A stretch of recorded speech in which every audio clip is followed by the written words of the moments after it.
went to jail behind two brothers. A lot of people. Big Meech is free from the chain gang. Welcome home to Demetrius Flannery. But the question at hand that is everyone wants to know is, did Big Meech turn informant? Content creators are making their Christmas money off of, I guess. So all the information has been out available for the public for quite some time. I interviewed Cuffie Gatling some time back. It wasn't extensive. I didn't really interview him. It was a call from prison. Oh, so you were that close of friends with them that you actually lived in Detroit with them for a little while? Yes, of course. And from there we moved to Atlanta together. Yes, this is a 30-year relationship. That's what's so hurting about all of this. This is a 30-year relationship from 1990. What's the feeling in prison when people talk up? Do people in prison know about this? I mean, is Meech he's still a big celebrity in there, right? First of all, you have to know. This call is from a federal prison. And I don't speak about things that I have no knowledge of, and I don't talk rumors. So when I say something, people from all walks of the country and neighborhoods that I've walked through are going to listen. So, but then you have the younger generations who's caught up in the hip hop world and this Big Meech and Big T and all these things. They don't want to believe it. And he's done a bunch of other prison calls. He has his narrative, and it's a tale of two sets of brothers, Big Meech and Southwest T, who we know from all the things that came out that they fell out during the course of selling dope.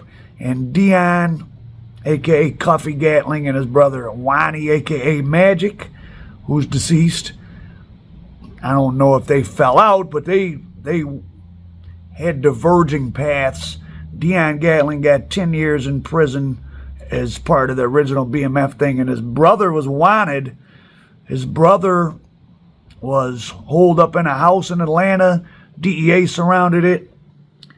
Shots were fired at the DEA. They tried to say that Wani Gatling called maybe a guy named Jerry Davis, who was from yet another big ring in that area at that time, the Sin City Mafia, who's now doing life no parole, and had the shooters come, but feds could never prove anybody did anything. So there's an incident involving you or your brother, and it's a little confusing the way it's written up. Maybe the feds kind of tried to make it sound a certain way, that they were serving a search warrant in 2005. I don't know if it was on you or your brother, and supposedly Jerry Davis had a car come over and shoot at the DEA or something. What's the truth of that whole story? Yes, that was with my brother. It had nothing to do with me. Okay. They had a warrant out for him when the indictment came out. They had a warrant out for him.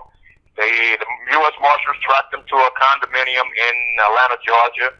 And allegedly, someone was shooting at the agents. But when you're dealing with the federal government, man, they make stuff up. Trust me, man. Half of the stuff you read, if not more, half of the stuff you read is manufactured by the federal government.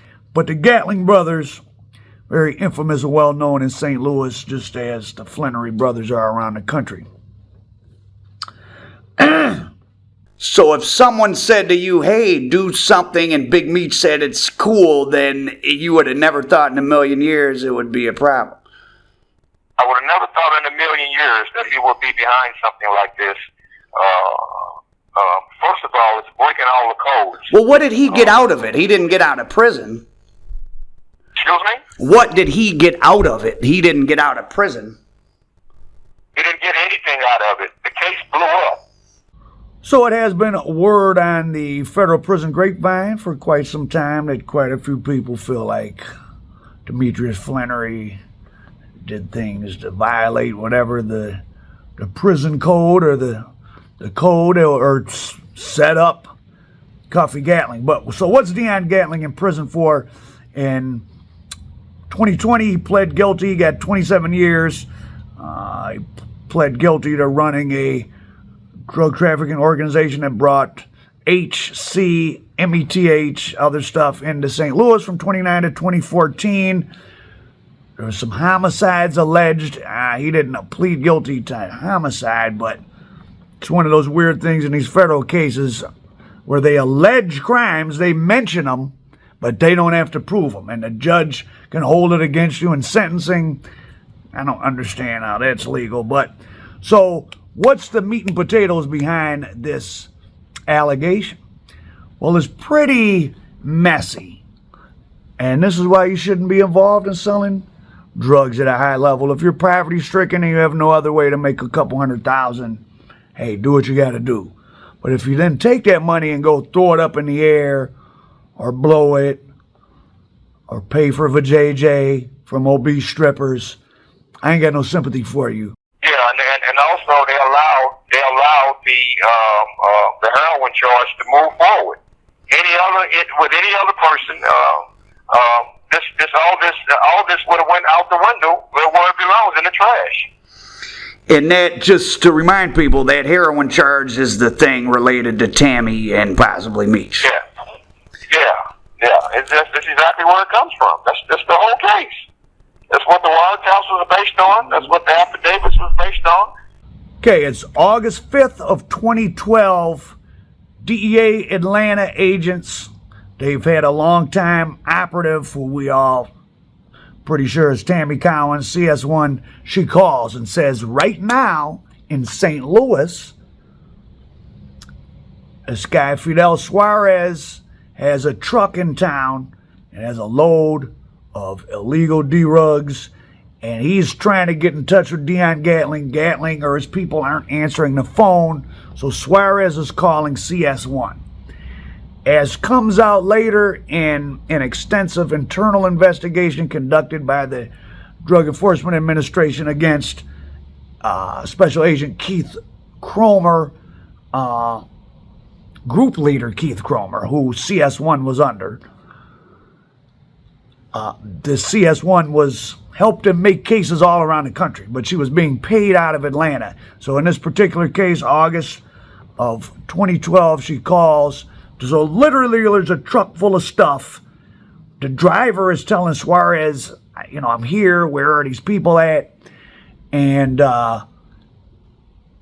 Tammy Cowen, who we think is CS1, is on the phone, not with Big Meech, but with Suarez and Gatling. And then Gatling and Suarez get on the phone.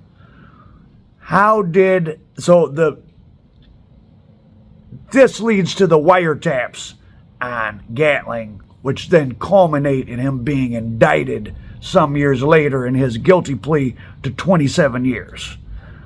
How is this connected to Big Meech? Well, Tammy Cowen is the woman, if she is indeed CS1, which seems to be 99.9%. She acted as Meech's business agent, basically, for a long time, worked, and eventually got brokered the deal with 50 Cent. Though, just so you know, from a legal standpoint, once you're a public figure, they can make a show about you. Like, the Flannery brothers did not have to really consent to there being a show about them, but it was good for marketing, and, give them a couple bucks, you get Meech's son in it. Great marketing plan. He got them on board. They had minimal say-so. In the first season, Big Meech was kind of having an influence on the show from his prison cell, because they needed him to get everyone to go along with making the documentary that went on in between seasons and also being in the neighborhood and just all sorts of favors and to appease him. But once the thing got rolling, by season 3, it appears to be just all Grand Theft Auto made-up stories. But anyway, so back to what happened with Gatling. So, August, 7 days after Tammy Cowen calls DEA, they get wiretaps and they're on Gatling and Suarez. Suarez is a guy that owned a trucking company out of L.A. Fidel Suarez, boy, sounds like a fake name to me, I swear to God. Is Suarez even, is that commonly, for all our Hispanics watching, Is Suarez a name commonly used in Mexico? I've heard it used in Bolivia and some other South American countries. I don't know. Fidel Suarez. That sounds like a name out of a movie, I swear to God. But anyways, is Fidel Suarez. Like the DEA made up a fake drug dealer to entrap other drug dealers or something. Because that sure sounds like a fake name. I don't know. So, how is Meech connected to this? Tammy Cowen is his business manager. And in this write-up from the DEA, it says that Big Meech met Fidel Suarez in the county jail during one of his cases in some county jail because Suarez was charged twice in, I think, 2005 when Meech and him would have been locked up fighting the case, and then again in like 2014 they tried to get him twice and they couldn't get him. So this guy is a target of all these investigations. Gatling was pled guilty and got 27 years. Now that I'm saying this out loud, it almost, is Fidel Suarez real, or is he something that the DEA concocted? Because CS1, as you can see from all this blacked out paperwork, did a lot of work. She was making cases all over the country, and she had a sexual relationship with her DEA handler. And she and the DEA wrote up in this report, or in some interviews they gave during this internal DEA investigation, about inappropriate contact between the DEA agent and Miss Cowen, that Big Meech met Fidel Suarez in jail, and that he passed along the contact information. So, first of all, that would mean, well, Meech and Gatling were continuing an ongoing criminal conspiracy, or that Big Meech if he met him in jail and thought he was a real, like he was an active drug dealer, which Suarez, according to dope pulling up in St. Louis, would have been, then he would have thought he was a real person. And I don't, under street law, I mean, somebody might be mad at you if you introduce them to an informant, but it's not your fault if you didn't know. But anyways, it isn't Suarez that's the informant, it's Tammy Cowen, who was Meech's confidant and friend. But is there a Fidel Suarez? I don't think there's any cases against him. So when trying to figure out what really happened, there's all these DEA reports and court opinions, and people get these and they read them online, and that's cool. But remember, those are just amalgamations and summaries of other reports that aren't available to see. They're amalgamations and summaries of oral interviews. Maybe there's a tape recording that exists. None of this stuff is public. These are the summaries that the court and the government finds convenient to present, wants to present. It's like when I first got into reading more serious history books, you have what's called original history or micro history, where instead of reading a book about the Roman, in the year 200 AD, the Roman Empire, this and that happened. Well, where does that information come from? That's an author maybe quoting a bunch of other authors and putting his own spin. True history, micro history, is when you, oh no, here we have letters from Roman citizens written to each other, and here's a decree from the emperor, and here's notes from a businessman in Rome who's trading wine for slaves or something, and you can say, okay, this is what was going on in the Roman Empire in the words of the people that were alive at that time. These paperwork documents, All these things people get online and read and think is the truth about some case, like they're lawyers. These are aggregations of a bunch of other documents, statements, conversations that we are not privy to and may sometimes didn't even exist. And the reason why I keep saying was Fidel Suarez even real, in the BMF case itself, you hear about that Doc Marshall guy and they say he was the accountant and he had all the information. Well, there was no guy that was the accountant. There's all sorts of drug deals going on between different people, different suppliers, different places. It's not that organized. It's organized enough for everyone to get paid and bills to get paid, but it's not like that guy was somebody that was getting them cars. He had a brother that was doing fake ID, and then he started getting involved in the dope, and he got caught with some dope, and he did start telling. But the federal government, to make the case in court convenient, unlike what those dummy here, perfect example of what not to do if you're prosecutors is the YSL trial, where you made it very inconvenient by having too many witnesses. Usually what a smart prosecutor will do, like they did in the BMF case, you take all this information you have from this and that snitch and this person and all, and illegal wiretap and rumors, and you do it, get someone like Doc Marshall, who was part of a conspiracy and was telling, plus you give him more info and you buff up who he was. Oh, he's the accountant for BMF, he knows everything. So now you can put all sorts of information in his mouth, and it just makes it a more convenient case and simpler for the prosecutors, right?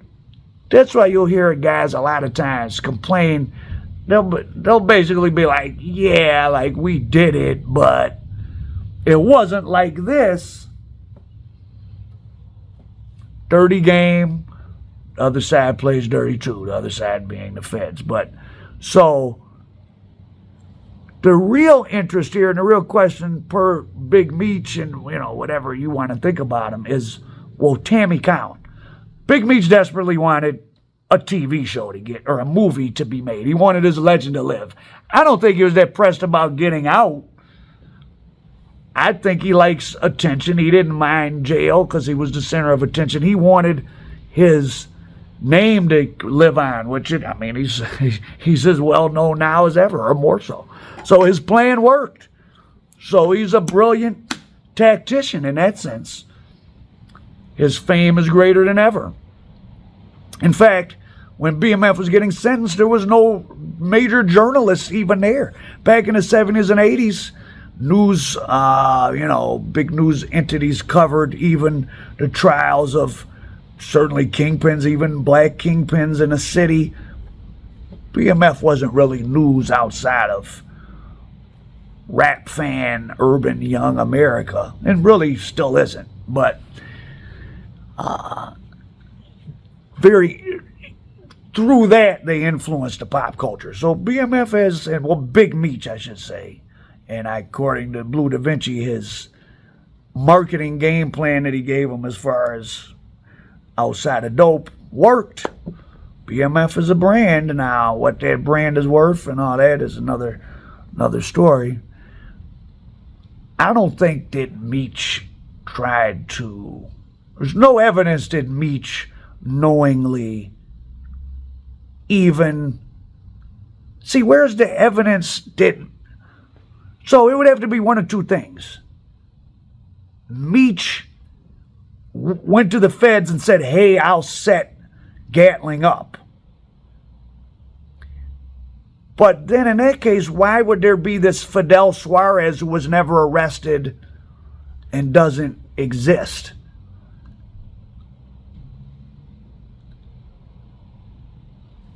Or Tammy Cowins, who was in the middle of a lot of stuff. Tammy Cowins, yeah. See, I'd be interested to know. The most interesting thing would be the story of saga of Tammy Cowins and Meech, which we may never know. But she didn't know them when they were out in the street, per my understanding. So she met him in prison.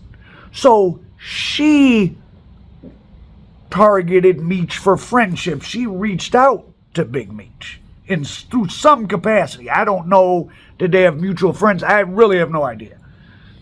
But I'm pretty sure they didn't know each other on the outs. That would be interesting to know. I'm sure somebody said it. Probably Blue Da Vinci. I can't remember. There's so much information. I can't even remember it all. She was providing information all around the country. Because once you're in the circuit, if you're a drug dealer, if you're whatever, you're just, once you, in life, once you know, if you meet one NBA player, you're probably going to meet 10. If you know one big drug dealer, you probably know a few. So she was in the circuit around the country. But what's so interesting, well, many things are interesting, but here's a little, for all you Atlanta old-timers, do you remember the Terry White drug dealer? They called him in the paper the Terry White Boys. I don't know if that was real but there was some drug dealer, Terry White. And his workers had some infamous shootouts, murders with the Miami boys back there in the late 80s. I can only assume it's the same Terry White. I really don't know. Information on Terry White would be appreciated. Tammy Cowins' entree into the DEA, or her first case that they're willing to talk about, she did a money laundering. She turned in a Terry White in Atlanta. Same Terry White? I'd like to know that. She turned in a Terry White and she got, I think, $55,000.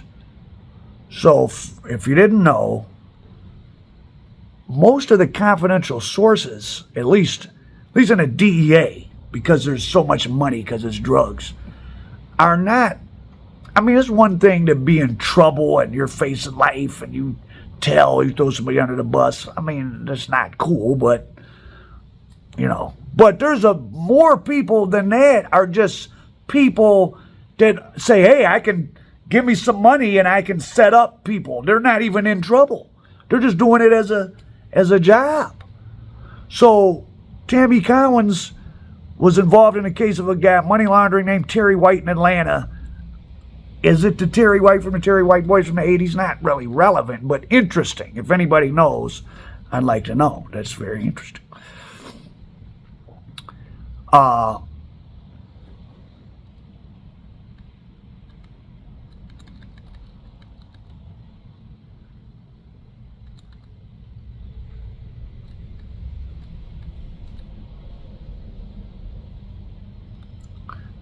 Okay, there was an affidavit that attested, based on information that CS1 provided, Tammy Cowen, to DEA Atlanta agents Demetrius Flannery and Fidel Suarez became associated while both were incarcerated, and for monetary gain, Flannery arranged through CS1 for Suarez to provide cocaine in multi-kilo quantities to Gatling. Okay, if Tammy and Meech were working together to set up Gatling, like, why doesn't it say that here?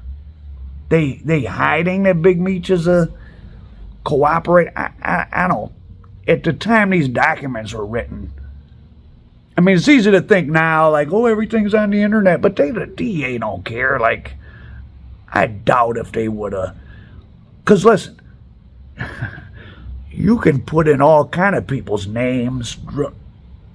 People I know put in their name, and you can get a couple documents and be like, oh, there, yep, he cooperated. There he got caught with the load, and then he called for another one. That stuff's all over the internet. It's not hard to find. It's just people aren't looking up those people because they're just drug dealers from some city, and if you weren't involved with them particularly, what do you care? You wouldn't even know who they are.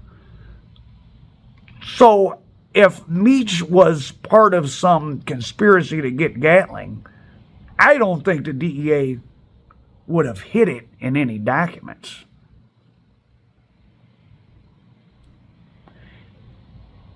And see, here's the funny thing. If there were drugs in a truck and Meech set it up, and Gatling was part of it. It's just hard to figure out, because why is Meech not ever charged with anything? Because CS1 is who told the feds it was Meech who met Suarez in jail. So CS1 just like told the feds about Gatling and Suarez, also told the feds about Meech and Suarez.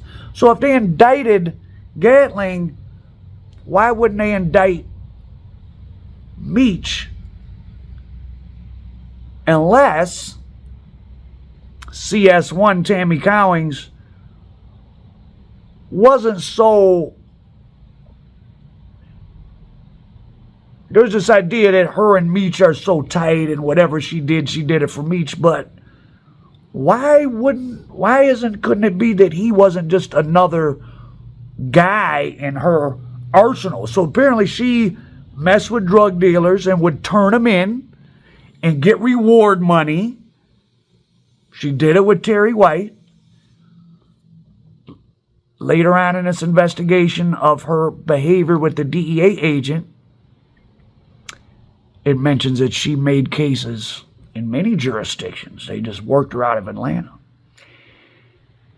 This goes on. Right now, a guy I know, shout out to Lely, I don't know if he's ever going to get on camera, but on a smaller scale, and just in Detroit, he has this woman that was in his case, and there's all murders in the case and all this crazy stuff. But this woman got in trouble in like Arizona or something. He's found all of her information and the CPS, and he tracked to figure out who she was. She goes from group of guys to, I don't know if she goes to them, but she's out in the street, middleman in drug deals, selling cat, whatever she's doing here and there. And when she gets in trouble, she rolls, or she may be meeting people on purpose with the express purpose to set them up and get paid. Did you know that? Hey, if Al Prophet tells you to bring $300,000 over to buy some dope from my Sinaloan Connect, but really it's the DEA, and they seize your $300,000, I'm going to get $100,000 or more of it, depending on what deal I work out. How you like that? People aren't just telling to get out of jail. They're telling for cold cash. They're creating cases. So if you're in the mix, you're a attractive black woman in Atlanta who writes books, and you're in this halfway in entertainment, and you know all these street guys, and you floating around. You can just, somebody want to get 10 bricks, you can hook that up and make your little $5,000 middleman fee, but you also got a DEA agent, right? Imagine what type of woman is this? This isn't a woman who got in trouble and to get herself out of trouble. She did it for money. She also apparently likes these type of guys. She got this TV show done. She's quite a character. Best I can tell. I don't know what she really did. I'm just figuring it out from the outside looking in. These are the people you meet in the streets. You go up the food chain, some strange, elaborate people, like women like this. They're not all just dummies trying to suck dick for an outfit. Some got bigger plans, and they might put you in their plans. And they got one just like you in another city. And when you fall, she's going to jump to him, and she might get a reward for telling some info on you before she goes. How you like that? This goes on.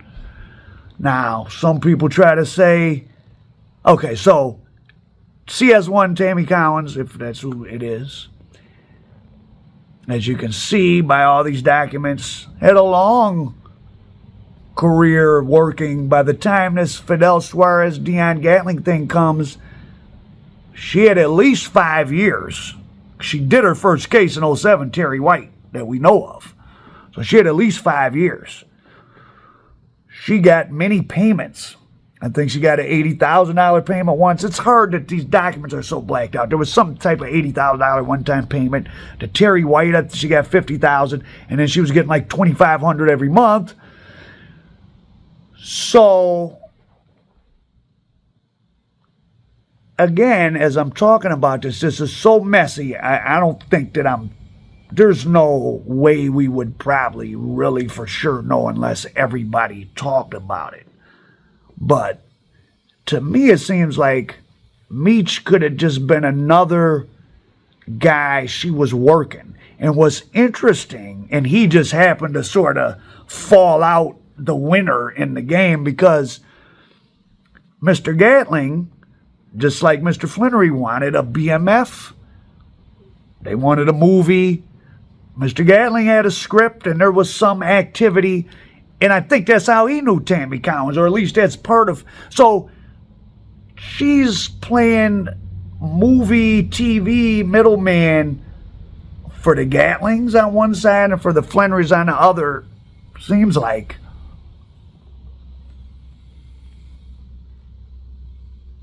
So is the battle over drugs and snitching? Is it over who got the glory of a TV show? I think that me and Courtney Brown, we're working on a new documentary, Beyond Street Dreams, we're talking about how, you know, the term they started using in the 70s, black mafia and black mafia family, more accurate to describe United States black drug traffickers as the black cartel, right? Because a mafia family is organized. Here's the soldiers, me and these two guys report to this guy, he's the captain, he reports to him, he's the boss, everything is cleared through him.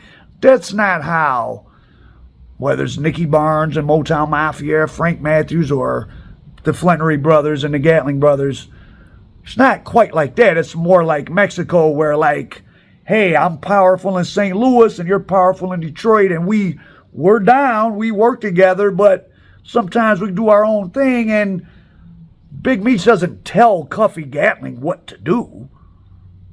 I mean, they all probably have certain underlings that are under them, but in the drug game, when you're consigning people's stuff, that don't make them work for you. That just means they owe you money.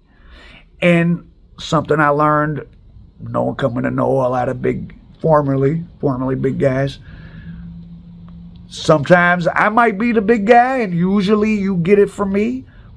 But sometimes I might be dry for a week, and I got to come get some from littler guys to tide me over. It's more of just a flow of just, we're drug dealers. There's a demand by users for a certain amount. You know, Atlanta requires, 300 kilos a week to be smoked and snorted, or whatever the number is. So between us all, we're going to bring it in, and whoever has it, oh, you don't have any this week, take 10, or, it's sort of more so like that than the way the feds always describe it, like these tight organizations that are a metaphor to a mafia family. They're more of a cartel, a coalition of equals. Some of the equals are stronger than other equals at different times, are more influential, but they're not in a strict hierarchy. So I think that possible that CS1, professional informant, like there's other ones, 60 Minutes did a story about one. Meech and Gatling were just two of the people in her portfolio. She was trying to get a TV show. She was probably making money on the street. And making money from the feds. We know that, per the DEA. And it just so happened it worked out better for Meech. Is there even a Fidel Suarez? I think Big Meech and Tammy conspired at some point to do something. I don't see any proof that Meech specifically set up Gatling, but they were all conspiring to conspire. And for an energetic guy like Meech who likes wheeling and dealing, sitting in a prison cell, you need somebody who's gonna do stuff for you on the outs just to pass the time. The things people do to pass the time just in jail. It's not a healthy environment. Especially you come fresh off Meech is off the street. So is Mr. Gatling. They got entertainment stuff actually going. They're making money. They're living life. And then whoop, you go from 120 miles an hour to a jail cell. And this Tammy woman is your lifeline. But you're locked up. You can't really watch her like that. I think, did Blue Da Vinci say he messed with Tammy as well? Sounds like she was just in that circuit. I don't think she was Meech's special person to set up Gatling. I think she might have been, if it went a different way, it could have been Meech that got a new conspiracy charge while in prison. And Tammy Gatling got a movie made about BMF in some other alternate universe. But it didn't fall out that way. And the case did get made. Now, why wasn't Meech in it? They say it's because the case got thrown out, that specific load, because of Tammy's claimed improper relationship with the DEA agent Keith Cromer, group supervisor. His boss, the Atlanta supervisor, the field, whatever, station officer, supervisor, whatever the hell they're called, said, well, his group was making so many cases, I kind of gave them wide rein to write checks to confidential sources. They were making cases in other cities. Remember,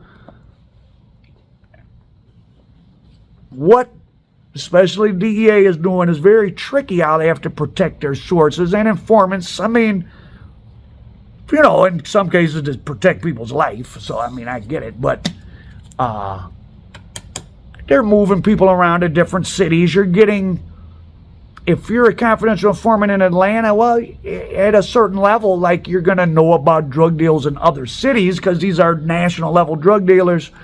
So if you live in Atlanta and you tell information to an Atlanta DEA agent about a crime in Missouri or Michigan or California, who pays you? So she claimed she had a sexual relationship with the agent.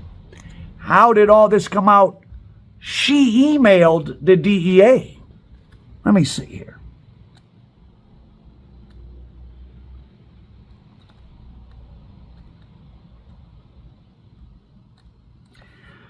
Documents contained in the court's electronic docket reflected on March 18th, 2015, former retained counsel for Gatling, a lawyer, advised the government via email that CS1 had contacted one of Gatling's associates, claiming, among other things, a wiretap affidavit was factually inaccurate. CS1 also reportedly told the associate the DEA agent in Atlanta who was referenced in the affidavit had been suspended or was under investigation. So the Gatling indictment comes out. Tammy is under the gun. She tells Gatling's people, the wiretap, they lied to get the wiretap, and I was having sex with the agent. She gives them a way she knew to taint. Machiavellian. It's people sitting, this comes from reading 48 Laws of Power and The Prince too much. Like, these people really doing this stuff. She feeds the story out that, hey, I was having sex with the DEA guy, knowing that now this is a way to end a case, which it did. Now, unfortunately for Gatling, the wiretaps went up and I guess caught him doing other stuff. I don't know too much about his case. He took a 27-year plea. It wasn't for this Suarez thing. It was for other things. He's trying to get his sentence lowered on appeal. Well, he's not appealing because he pled guilty. He's just trying to get a sentence reduction. I don't want to know too much about it. But his wiretap led to some other people saying stuff and information. But it wouldn't ever went into place unless it was for this incident, this Fidel Suarez thing. But of course, nothing happened with Meech because the whole thing blew up because Tammy had sex with the agent. But did Tammy have sex with the agent? There was an extensive and internal investigation by the DEA. Now, I have some other experience, or not experience, but knowledge of this. Like, if you've seen my Doc Davis, shout out to the Davis family, documentary, there was a problem with a DEA agent in that case. There was a black DEA agent who had a black supervisor, John Sutton, who I interviewed in Roland. And of course, this is in 1982, not that many black DEA agents. He has a lawsuit against the DEA at the same time. He's trying to infiltrate the Davis brothers, and the DEA makes a buy from Reginald Davis and indict him, but it's not actually Reginald Davis. It's a different Davis brother. So they indict the wrong human being. So it messed their case all up. And frankly, the Davis brothers, given the scope of what they were doing, sentences were less back then. I mean, they were bigger than BMF. They only did 10, 11 years. Probably because it helped them. That case was messed up by the DEA. It's almost like, what was it that went on? That the black DEA agent asserted that maybe his white superiors are giving him bad information, and that's why he bought from the wrong Davis brother. Something.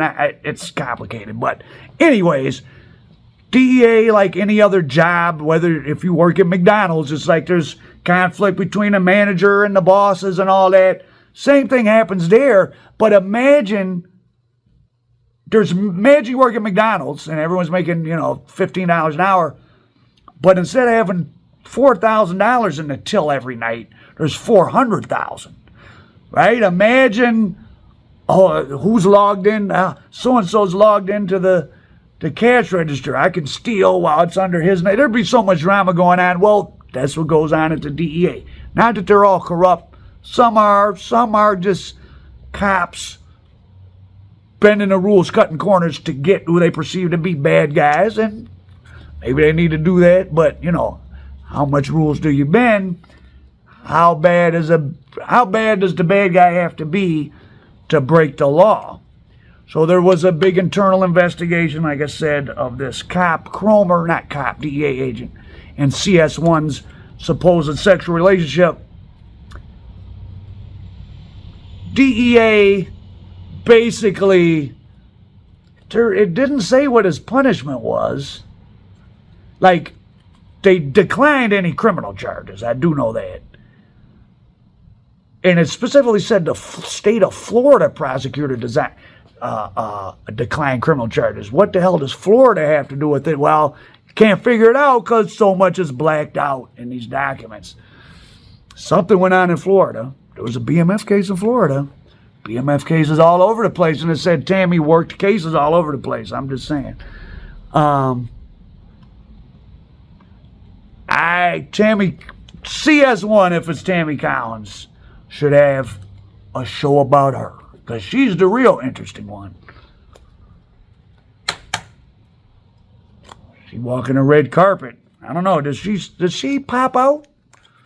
I don't know. Does Miss Cowen pop out? But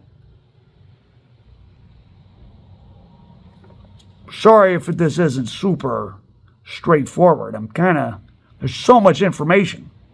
Kind of trying to figure it out as I talk about it out loud. And this reminds me of when I was in graduate school. We would get homework to work on. It wasn't like you had to turn it in per se. It was just you were supposed to be able to do the problem. So when you had to test, you'd understand the concepts. And sometimes we would I remember it being Sunday at 10 a.m. Start working. There's only 3 questions because they're hard. It's 6 p.m. The football game, the second football game is at halftime. I'm still working on it. You start calling your classmates. Hey, did you get an answer for number 3? No. Let's call so-and-so. Nobody got an answer. And you go into class Monday, and the professor says, Number 3, there's no answer. Because these problems were so complicated, even the professor would set them up just so you could learn the concepts.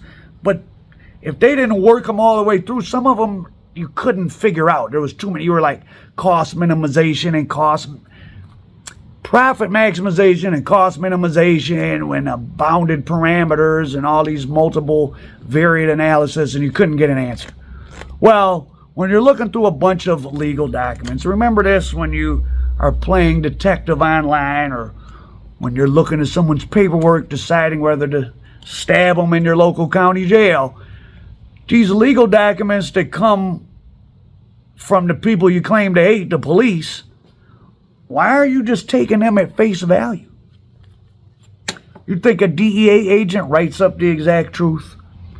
And even if they don't lie, again, a summary of a court case, and when you look BMF and you read these 8 pages, that's a summary of hundreds of other documents, which each may be dozens or hundreds of pages. These are reports. Oh, this is my report on the Al Prophet organization. And he's going to sum it all up. He's not going to tell you, oh, well, the people I got information from, are rival YouTubers. Like, maybe if you knew that, you wouldn't believe what they said, right? So, I don't see any clear evidence that Meech knowingly set up Gatling. Possible that Meech and Gatling knowingly had a conspiracy and it went sideways, and Meech, maybe because him and Tammy had gotten cooler, he had her, or she came up with the idea to monkey wrench the investigation. I don't know. But I don't think Big Meech, per se, set anybody up with an informant. Tammy Cowins, I would love to hear her tell her side of the story. You managed to get a TV show on. I don't know what it all adds up to, but this world of professional confidential sources, I've been scared straight, but if I hadn't been, that would. When you'd find out there's people just floating around. Because there's one thing, listen, you're out doing stuff, to watch your people. Like, oh, Jerry got pulled over 2 days ago and we didn't hear from him, and now he's back out talking about he's ready to re-up. Well, maybe he's the police. People that aren't even in trouble, that are just floating around. LA's full of people that strike me as confidential sources. People that some guy, young Mexican guy in jewelry in a Porsche, just suddenly he's somewhere where you're at. And he's just talking to you like, no, I'm such and such. And he's claiming to be someone else who you might actually know. Like, well, wait, you're not him. Why are you telling people you're him? Or you're in a studio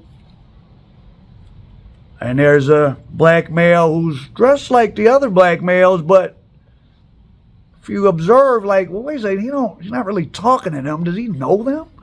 And why is he asking me about what's going on in Detroit? Nothing. What you talking to me for? I'm not even engaging people in these sorts of conversations. They just floating around, and wherever they're at, whoever they might see, like I'm in environments where I may appear. If you didn't know I'm Al Prophet YouTuber, I'd be like, well, what's up with him? Maybe he's some type of shady character. Let me strike up conversation. I get it. But who are you? Because I'm not involved in anything, and I don't put out feelers. I'm not making secret eyes I'm not making dope man eyes at you. Hey man, I'm looking for a plug, or I'm the plug. I'm not doing any of that. These people are just floating around. They're dressed up. They're given a car, just like they did with White Boy Rick in the 80s. We're going to give you a car, some silk shirts, a bankroll. Go hang out. Meet some people. Tammy Cowen. I think Meech was just part of her mix. Maybe he played her better than Gatling. Maybe I'm imagining it all. I don't know, but welcome home, Big Meech. And I'd love to interview you. And stay in that halfway house successfully. Don't get in any trouble, please. And as evinced by these documents I've been putting on the screen with all this blacked out stuff, this is the world, the secretive world.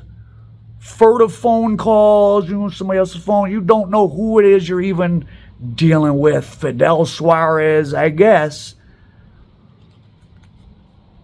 You're going to get in trouble. You need to stop. You can't trust people. And especially these cities where there's like the big, like the drug transport hubs, LA and Atlanta, probably Florida. So many people floating around, you know, in their cities with transplants. You can't verify who. Detroit's are not going to pop up and like, oh, I went to, like, who are you? Where'd you go to high school? Like, who are you? What street are you from? But ain't nothing going on in Detroit. But in Atlanta or LA or somewhere, you don't. People come and go. LA weird. I'm so glad I'm not involved in selling D-rugs because I would be too weirded out. Because so many people just come and go. Come and go. And there's all these women floating around. They're trying to be slick. Most are not smart. Some are smart enough to get themselves or someone else killed. Some might be smart enough to get a show on TV and get a few years cut off Big Meech's sentence. But you ain't hear from me, Al Prophet American Dope.